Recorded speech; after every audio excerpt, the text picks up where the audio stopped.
Meus amados irmãos, a palavra do Senhor diz, no livro do profeta Jeremias, capítulo 1, disse o Senhor a Jeremias: antes que te formasses no ventre, te conheci, te santifiquei, e as nações te dei por profeta. Irmão Cabral, o que está acontecendo aqui nesta noite, e ainda vai acontecer, faz parte de um projeto de Deus, para a sua vida, para a vida da igreja, para a vida da nossa denominação. Diz respeito à sua ordenação. Eu quero, quero agradecer a Deus pela oportunidade de estar aqui, vivenciando participando desta alegria com o nosso irmão Cabral, com a igreja. Quero agradecer a Deus pela oportunidade, pelo convite honroso. Quero agradecer a Deus por nós estarmos aqui em obediência à sua palavra, nos alegrando com os que se alegram. Eu quero também cumprimentar a todos com a graça e a paz do nosso Senhor Jesus Cristo. Meus amados, o que dizer numa ocasião como essa, quando nós vamos tratar de uma ordenação pastoral? Eu gostaria que os irmãos abrissem comigo suas Bíblias e aqueles que puderem, fiquem de pé para a gente dar uma despertada. 1 Reis, capítulo 19. 1 Reis, capítulo 19, nós vamos ler a partir do versículo 19. 1 Reis, capítulo 19, a partir do versículo 19, diz assim a palavra do Senhor. Partiu, pois, Elias dali e achou a Eliseu, filho de Safate, que andava lavrando com 12 juntas de bois adiante dele. Ele estava com a 12ª parte. Elias passou por ele e lançou o seu manto sobre ele.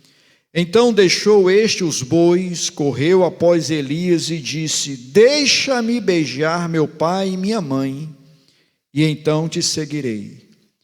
Elias respondeu-lhe dizendo: vai e volta, pois já sabes o que fiz contigo.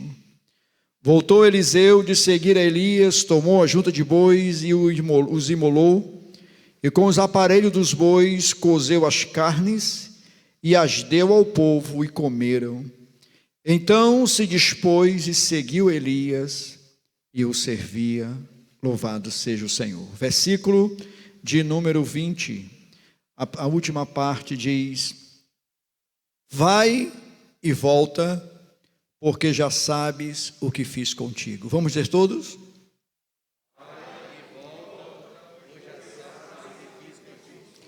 Para ensaio, foi feio demais. Vamos lá novamente, bem bonito?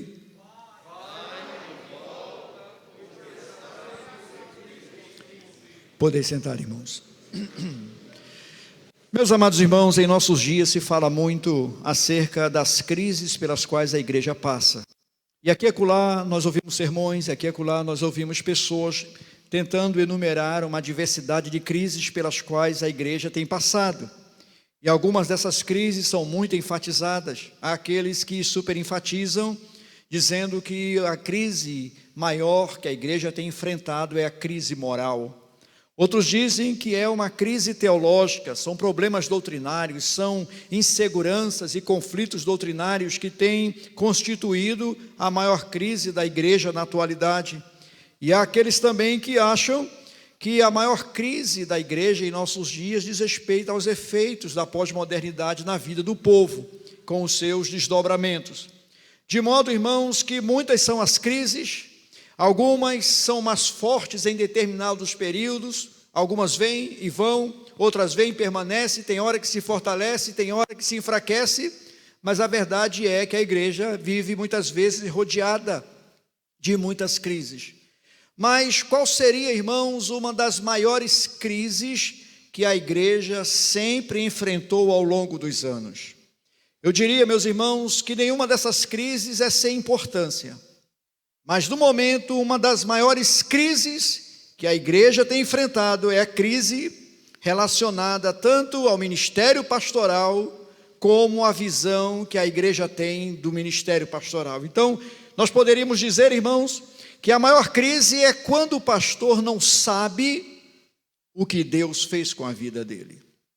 E ainda neste mesmo nível, uma outra crise que nós poderíamos citar é quando a igreja não sabe o que Deus fez com o pastor que ela tem.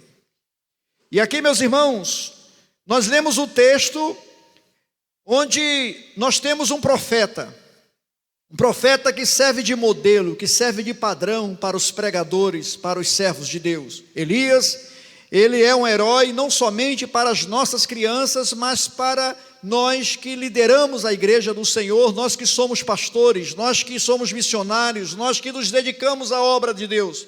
Por que nós o consideramos como herói, como padrão, como modelo? Porque Elias era um homem repleto de muitas qualidades, muitas virtudes. Primeiramente, ele era chamado por Deus, mas Elias também, ele era um cara extremamente ousado, intrépido, corajoso. Ele enfrentou um dos momentos mais difíceis da história de Israel, com a sua apostasia, com o seu distanciamento de Deus. E Elias então se destaca como aquele profeta que tinha coragem de colocar o dedo nas feridas morais, nas feridas espirituais que estavam destruindo a nação, que estavam afastando a nação. Elias também, irmãos, não somente era caracterizado por essas virtudes, mas ele também era um homem de fé. E foi por intermédio dele que Deus trouxe uma grande seca como juízo sobre a nação. Também foi por intermédio dele que Deus apaziguou aquela seca e trouxe uma chuva, uma tempestade de águas abundantes, de modo que Elias é considerado na Bíblia um homem que realizou muitos milagres. Apenas o Senhor Jesus operou mais milagres do que Elias nas narrativas bíblicas. E Elias também é caracterizado como um profeta do fogo, aquele que orou e o fogo de Deus caiu e consumiu. E muitos pentecostais, muitos irmãos gostam de citar essa ousadia de Elias, de modo que ele serve de padrão para nós. Mas aqui nós vemos no texto, irmãos, algumas coisas interessantes. Primeiro é que Deus chama Elias, nos versículos anteriores que nós não lemos, por uma questão de tempo, obviamente. Deus chama o profeta e diz que o tempo dele está acabando, o tempo dele está sendo consumado, e que ele deveria ungir alguns reis, e que ele deveria também, como atos finais do seu ministério profético, deveria ungir a Eliseu, profeta, em seu lugar. E Elias sai então cumprindo as determinações de Deus. Isso nos mostra, irmãos, quando Deus diz que o ministério de Elias está no fim, isso tem uma lição muito grande para nós. Eu não estou falando de um servo de Deus qualquer, eu não estou falando de um profeta menor, eu não estou falando de uma pessoa sem relevância, estou falando de um dos maiores profetas da Bíblia.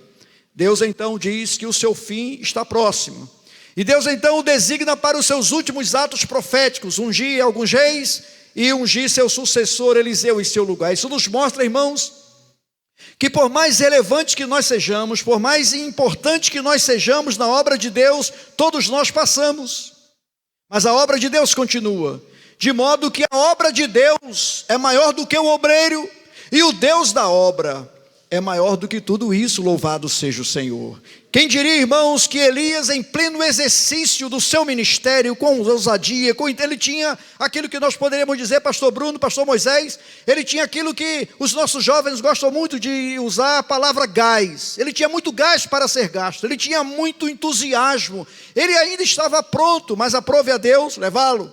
Isso nos mostra, irmãos, que ninguém é insubstituível no reino de Deus. Isso nos mostra que a obra, que os obreiros passam, mas a obra de Deus permanece. E agora Deus vai trazer um jovem que era uma pessoa que era responsável pela sua família, trabalhava com seu pai, ele era um boiadeiro, ele ajudava, e também um agricultor, ele ajudava a cuidar da lavoura do seu pai.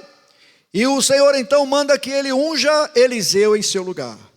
E Elias então encontra com Eliseu, e ele pega o seu manto, a sua capa, e joga sobre Eliseu, e aquilo ali tinha um significado, era uma concessão de autoridade, era uma concessão, uma transferência de cargo e de autoridade. Eliseu se surpreende com aquela atitude, e ele disse: meu Senhor, me dê um tempo para que eu possa ir em casa, para que eu possa passar na minha casa, me despedir dos meus pais, beijar os meus pais. E aí Elias responde para ele: vai e volta, porque já sabes o que eu fiz contigo. Meus irmãos, essa expressão, tu já sabes o que eu fiz contigo, não era uma expressão aleatória, não era algo desconhecido em Israel, era algo que as pessoas conheciam muito bem. Significa que agora Deus estava incumbindo Eliseu de dar continuidade ao trabalho, ao ministério profético de Elias. E quando ele diz, vai e volta porque tu já sabes o que eu fiz contigo, é a mesma coisa dele estar dizendo, tu já sabes o que Deus fez contigo. Porque como profeta de Deus eu vim aqui para transmitir a mensagem de que agora você está sendo imbuído, você está sendo investido da autoridade profética. Vai e volta, porque tu já sabes o que Deus fez contigo. E aqui, irmãos, está a base da reflexão da mensagem que eu gostaria de trazer para os irmãos nessa noite. Pastor Cabral, você já sabe o que Deus fez com você? Você já sabe o que Deus fez com você, pastor? Igreja, você já sabe o que Deus fez com seus pastores? Meus amados irmãos, a reflexão em torno dessa pergunta é de extrema importância. Por quê, irmãos? Porque muitas vezes nós estamos servindo a Deus sem a menor consciência do que Deus fez por nós, em termos de chamado e em termos ministeriais. E aqui eu gostaria de compartilhar com os irmãos algumas verdades em forma de pergunta. A primeira delas, irmãos, é que o vocacionado só deve entrar no ministério quando tiver a certeza do que Deus fez por ele. E aqui, irmãos, está um dos problemas que gera essa crise que eu falei na introdução dessa mensagem. Há quem entre no ministério sem que o Senhor tenha feito nada por ele. Como assim, pastor? O que é que o senhor está me dizendo? Eu estou dizendo que há pessoas que ingressam no ministério, que entram no ministério sem que o Senhor tenha feito nada por eles. Quem são essas pessoas? São pessoas que não foram chamadas por Deus. São pessoas que entram por conveniência, porque acham bonito, porque têm uma visão romântica, porque valorizam, porque são fascinadas por isso aqui chamado microfone, são fascinadas por este lugar. E é bacana eu estar aqui à frente. São pessoas que têm uma visão bastante reducionista do que é ministério e pensam que ministério é simplesmente estar pregando, é falar bonito, é se dirigir ao povo. Meus irmãos, e aí ingressam no ministério. Tem gente que entra no ministério porque um dia deu um testemunho e 2 ou 3 pessoas se levantaram na igreja e disseram, meu irmão, que bênção. E tem muitos testemunhos, tem muita gente que vai à frente e é uma maravilha quando fala. Mas o fato de você ter o dom da oratória, ter o dom da palavra, não significa necessariamente que Deus tenha separado, vocacionado você para o ministério. E aí você achou bonito, e acha bacana, e você começa a se impressionar, e daqui a pouco você começa a se comparar, e acha que você está pregando melhor do que os outros, que a sua palavra é mais criativa, é mais ousada, você é mais eloquente, de modo que muitas pessoas estão entrando no ministério por razões que não são aquelas, a consciência do que Deus fez por elas. E aí, meus irmãos, tem gente que entra no ministério até por ambições pessoais. Paulo chegou a dizer que existiam pessoas que pregavam a Cristo, uns por contenda, outros por vanglória, outros ainda por partidarismo. Mas também, irmãos, há pessoas que sabem ser extremamente importante e imprescindível entrar no ministério sabendo o que Deus fez por suas vidas. E o que Deus fez por suas vidas? Primeiramente, Deus escolheu antes da fundação do mundo. O pastor não é um tapa-buraco. Ele não é alguém que cai de paraquedas. Ele não é alguém que surge no momento de crise. A sua visibilidade pode até se dar em momentos de crise. Mas antes de qualquer coisa, Aquele que Deus chama, Deus escolheu antes da fundação do mundo. E aqui está o texto com que eu iniciei saudando a igreja, quando Deus diz para o profeta Jeremias: antes que te formasses no ventre, te conheci, te santifiquei, aleluia, e as nações te dei por profeta. A primeira coisa que aquele que ingressa no ministério deve ter a consciência, deve saber, é que ele foi escolhido por Deus antes de vir ao mundo. Louvado seja Deus. Não foi uma circunstância, não foi uma conveniência, não foi uma brecha, não foi uma oportunidade, foi a escolha soberana, aleluia, do Senhor, que nos escolheu.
Misericórdia, pastor.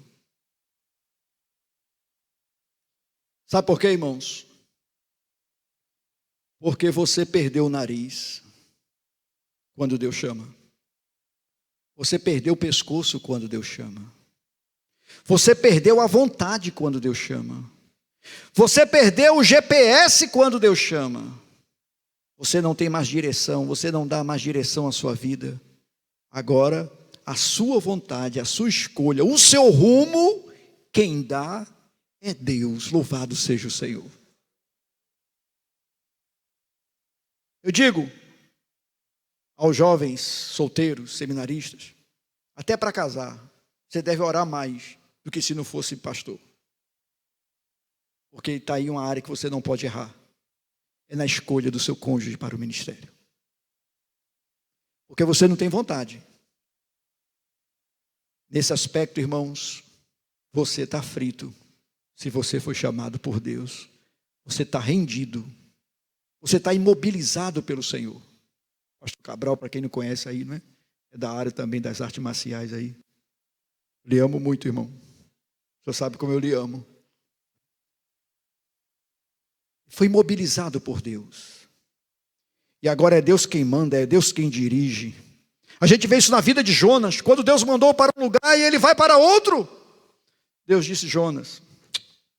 Deus disse para Paulo, ou Saulo: Saulo, tu estás fugindo.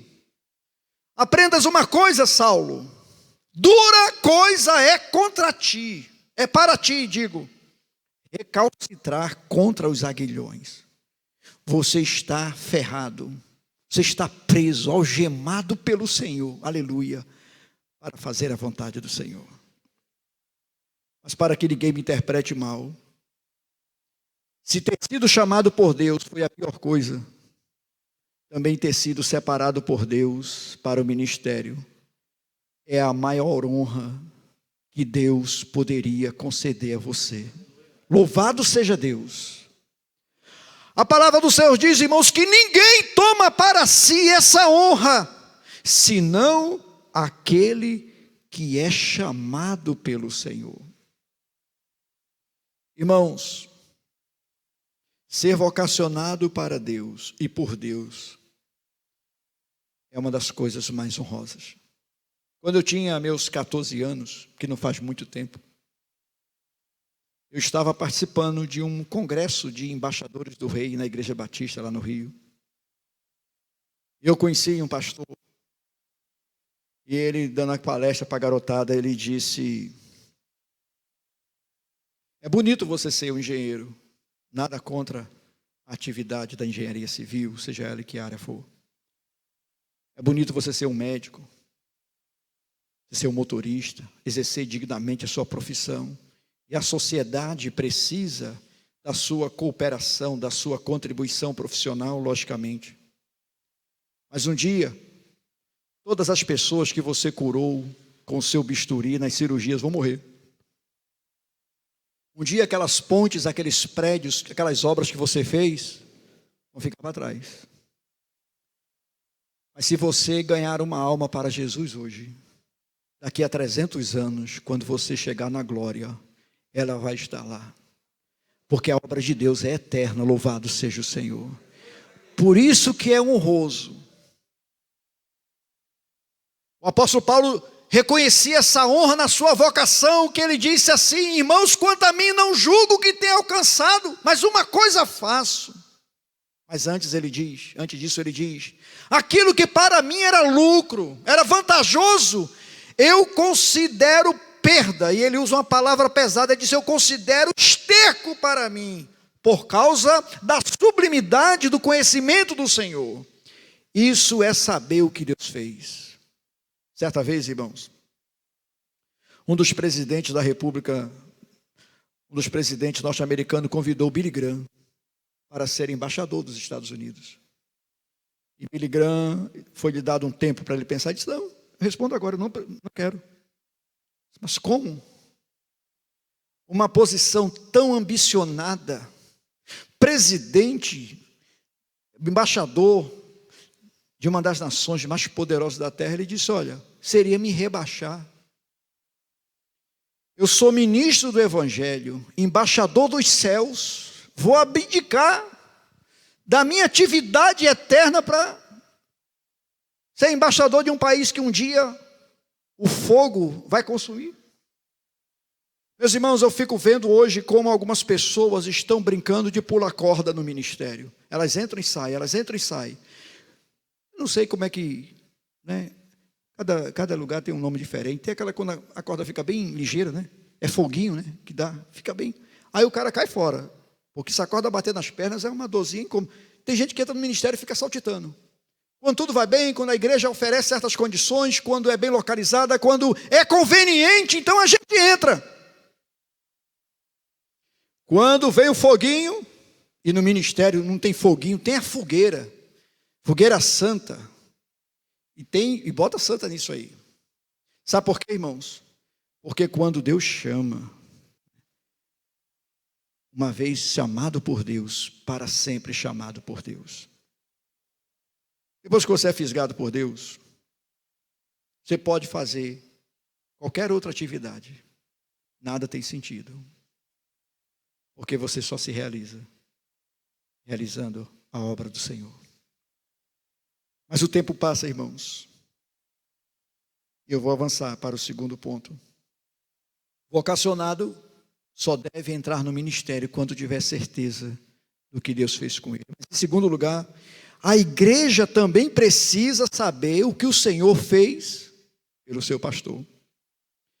Meus irmãos, quando Deus chamou Moisés ficou preocupado. Ele disse, Senhor, o que eu vou dizer a teu povo?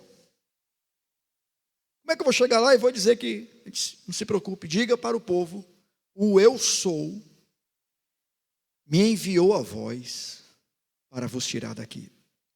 A igreja tem que entender que aquele que Deus chamou, aquele em quem Deus fez uma obra, é aquele que Deus enviou para estar à frente da sua igreja. Louvado seja o Senhor. Sabe por que eu digo isso, irmãos? Porque existem muitos parâmetros que estão sendo usados na escolha dos pastores. E aqui eu vou dizer uma coisa bem interessante. Quando eu era presidente da região, eu dirigi algumas assembleias para a escolha de pastores. Dirigi reuniões com oficiais, com igrejas, assembleias. E eu via o pedido das igrejas. A gente queria um pastor assim. E colocava lá um monte de critérios. Eu nunca vi uma igreja dizer, pastor, a gente queria um pastor de oração. Um pastor que amasse a Bíblia. Nós queremos um pastor que pregue bem. Um pastor que tenha boa aparência. Eu me lembro que terminei me tornando vítima disso. Quando eu vim pastorear a segunda igreja, eu digo isso aqui sem problema nenhum, porque a igreja sabe. Eu já fiz essa queixa à igreja. E aí eu fui sabatinado em tudo quanto era departamento, assembleia, oficiais. E eu me lembro que as perguntas eram, se eu sabia administrar, quando eu me formei, quanto tempo de ministério eu tinha. Ninguém me perguntou pela minha vida espiritual.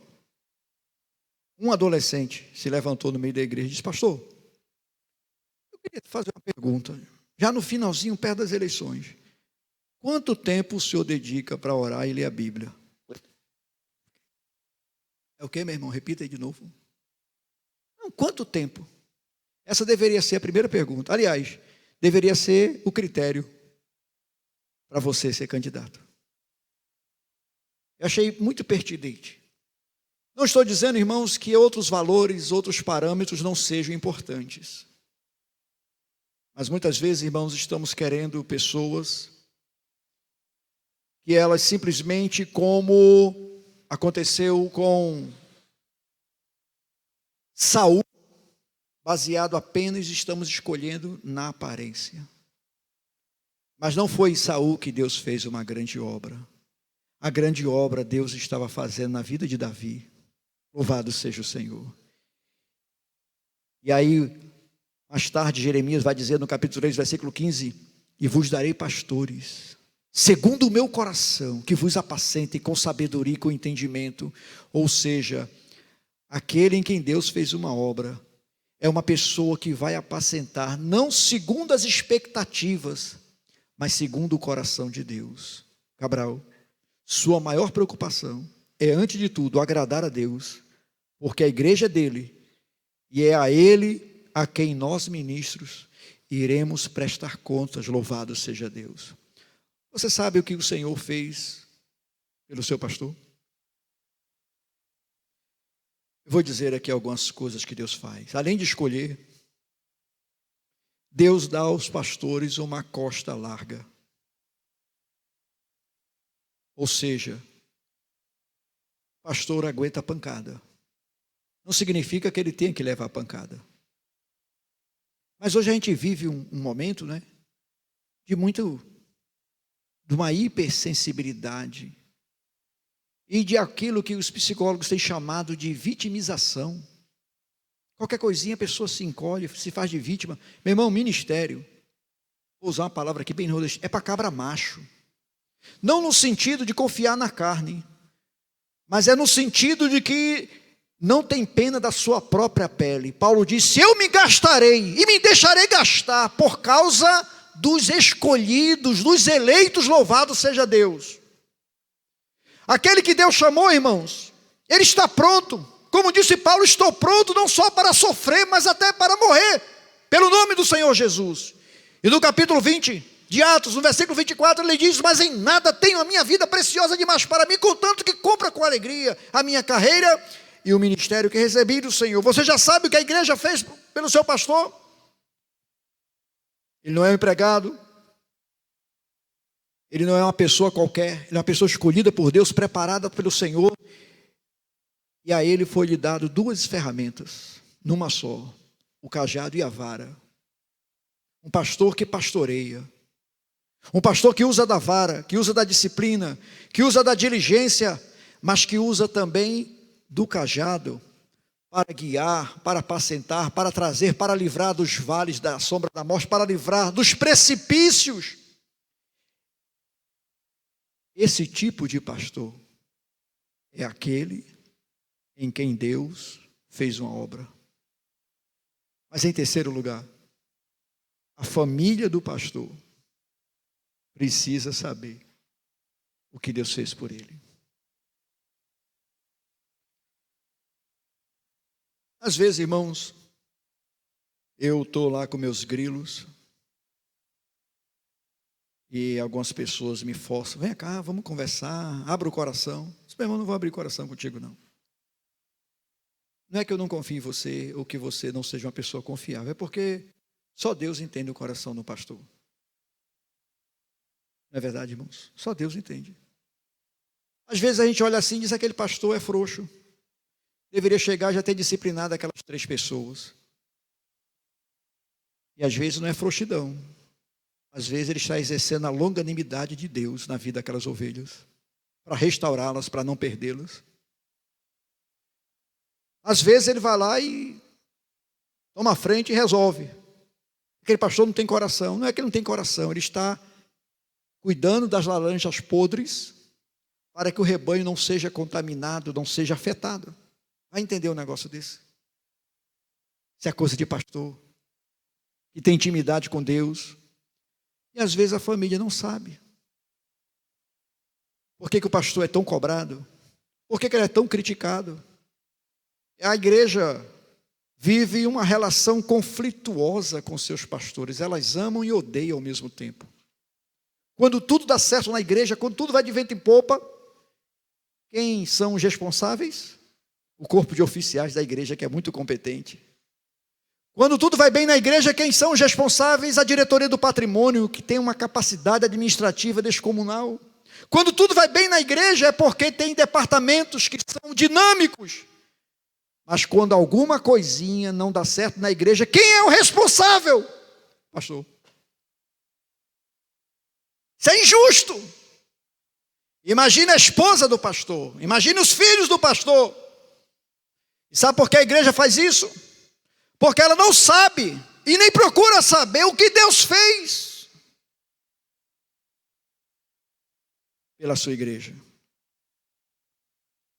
Uma vez, irmãos, eu nunca tive problema de relacionamento no ministério, com ninguém, nunca tive. Nem com os oficiais, nem com, nunca. Só teve um episódio, de um irmão que uma vez me ofendeu. Ele abriu a boca assim e começou a me ofender e dizer umas coisas. Uma única vez, só foi nesses 31 anos, uma vez só. O diabo também tinha que procurar alguma vantagem em algum momento, né? E aí, irmãos, quem era aquele irmão? Um cabra todo errado. Sabe aquele todo desmantelado? E aí eu olhei para ele. E ele disse, o senhor não vai dizer nada? E na hora, passou um filme na minha vida. Uma série de informações que eu tinha a respeito dele. Eu respirei fundo, pedi graça a Deus. Eu disse, meu querido, Deus me deu graça e estrutura para eu suportar você vomitar na minha cara. Mas você não tem estrutura para ouvir o que eu tenho para dizer. Então eu vou te respeitar e vou poupar você, por amor a você. E aí, um irmão foi na minha casa, um diácono, muito amigo meu. E ele disse, pastor, o senhor tem sangue de barata. Se fosse comigo, eu já tinha dado voadora. Porque ele não sabe o que Deus fez na minha vida. Deus não me levantou para acusar, nem para destruir os outros. Deus me levantou para restaurar e para edificar, para apacentar. Louvado seja Deus. 5 anos depois, irmãos, aquele irmão sumiu. 5 anos depois, eu estou dirigindo. De vez em quando eu orava por aquela almazinha. Eu estava dirigindo, fui deixar minha esposa em algum canto, era de manhã cedo. Quando eu estou voltando para tomar café com meus filhos, meu telefone tocou, eu atendi, disse, pastor Manuel, eu conheci a voz. É fulano de tal, eu disse, eu sei, meu irmão. E ele caiu em pranto no telefone. Estou ligando para lhe pedir perdão. Em algum momento da minha vida, eu deixei Satanás semear em minha alma. E eu disse algumas coisas injustas contra o Senhor. Já faz uns 2 meses que o Espírito de Deus tem me cobrado para eu lhe pedir perdão. Vamos voltar aqui o filme, irmão. Você imagina naquela época eu tivesse agido de outra forma, embora eu tivesse razão. Mas Deus não me chamou para ter razão. Deus me chamou para apacentar. Deus me chamou para cuidar, para colocar óleo nas feridas. E aqui eu vou terminar. A família precisa saber. A família às vezes não entende por que o pastor abriu mão de algumas coisas, de carreiras, de cargos, de salários.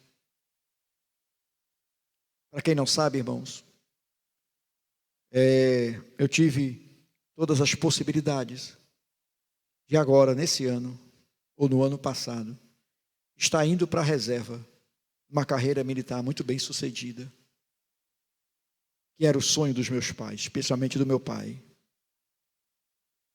Eu ajudei algumas pessoas que já estão na reserva, coronéis, major, a gente estudava junto. E hoje eles estão na reserva, já cumpriram a sua missão. E aí eu fiquei pensando, irmãos, em tantas coisas, mas na verdade eu não abri mão de nada.